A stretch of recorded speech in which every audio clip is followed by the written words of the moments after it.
All right, we're going to continue with our special focus on that story between the information regulator having given an administrative fine to the Department of Basic Education of about 5 million rand to not publish the upcoming matric results on newspapers this year. Let's now speak to Department of Basic Education's national spokesperson, Mr. Elijah Mhlanga. Elijah, festive greetings to you. Thank you so much for your time. You heard the advocate. What is your response as the DBE? Well, good afternoon, Alicia. Thank you very much. We are proceeding with the release of the results in the newspapers because you forgot to ask her about the court judgment which has empowered the department to do so. And this judgment is not of this year or last year, but the year before that.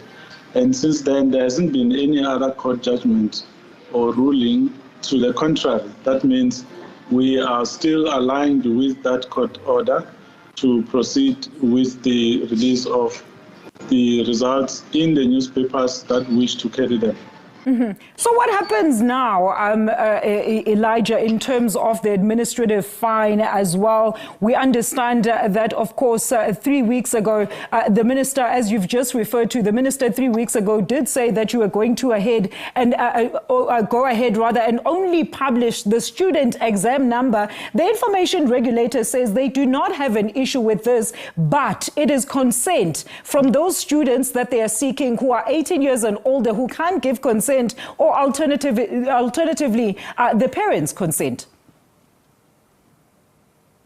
Well, Alicia, when we first went to court, when AfriForum took the department to court, those matters were raised.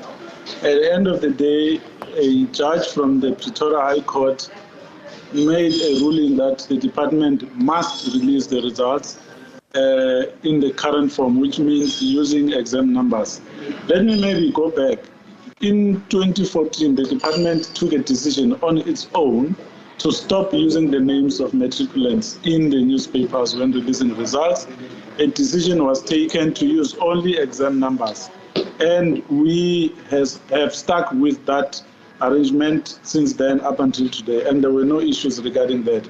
So the issue of exam numbers was not forced on us, but it was of our own doing when we felt that we needed to move with the times.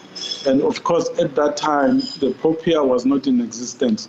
And when it came, the department was uncertain as to what it was supposed to do. So we took a decision back then in 2022 not to release the results in the newspapers, but AfriForum went to court and they were successful in their court action. And we then proceeded to release the results. And since then, there's not been any other matter. So we received the enforcement notice from the information regulator. When we studied it, the legal advice was that we needed to appeal this in the court, and we've done that. In terms of the report that we have from the state attorney, the processes were followed, our documents were lodged and served on the information regulator. So as to when they receive them, that's another matter. But as things stand right now, we have taken the matter to the court where we are seeking clarity. You are going to ask about the 5 million rand non-compliance fine. We don't believe that is relevant for now because the entire matter is in the courts, and we don't believe that we were late with the delivery of the papers because the processes were followed. So we are not even going to discuss that now. If there's any other matter, it will be dealt with in the courts. Yeah, because she did allude there, Elijah, that that notice had actually your date to respond expired on the 19th of December, and up until such date, they had no response. Instead, just an application to challenge the notice, which then they only received on Christmas. So now, the proposals, Elijah, for the schools to have the matric results, as well as other proposed alternatives to publish these results, are these being considered by the department? How far are you in bringing about an alternative to this traditional method of putting it in the newspaper? Yeah, maybe let's separate the issues now. So the department has no obligation to publish results in the newspapers. our primary objective is to make sure that each candidate gets their results at the school where they sat for the exams. But on the other hand, we have this long-standing tradition where matric results were published in newspapers to allow people who are far from their schools to immediately access their results. That's been a convenience that has worked for many decades. It came to a point where we're not using the names of the matric candidates themselves. We started using exam numbers. That too continued to work for the last 10 years, and there hasn't been any complaint from anyone because they were able to use their exam numbers to access their results in the media platform. So it's not just newspapers. We also have other partners who also apply. They run digital platforms which also allow candidates to access securely their results. We also share the information, by the way, with universities in order for them to start processing the applications of those young people who have applied for tertiary education. So we share the information with a variety of stakeholders who find it useful that they are able to access the information and do with it that which they wish. But we actually sign contracts with them because there are certain conditions, and we also embargo the information. They can't use it prior to the release by the department.